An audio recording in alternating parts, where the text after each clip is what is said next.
The best way to handle a seller who's interviewing multiple brokerages for a listing is to just be honest and truthful up front.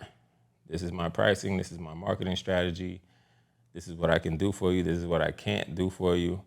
And when I say what I can't do for you, it's, I can't list your house for 100 to 150K more than it's worth because that's what you think it's worth.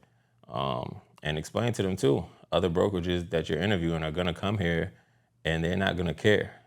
You're gonna say, I want $1 million for this home that I know is really worth 850, and to them it's just a listing. That's their job. They just want to get listings. They don't care. They're gonna sit you on the market for a year. It's not gonna sell.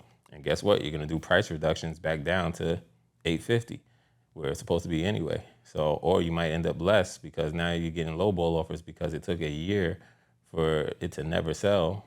So people are like, all right, maybe this house is worth 600,000, 500,000. Maybe nobody wants it at all because it sat on the market for a year, and now they're worried there's some kind of underlying issue. Maybe the foundation is cracked.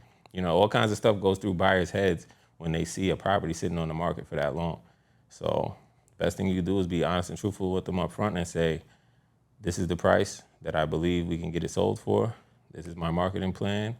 We're gonna do drone photography, 3D tours, whatever you're offering them, and basically leave it all out on the table, and be willing to also lose that listing to another brokerage that is gonna do the wrong thing for them. Because at Dream Select, we don't do that.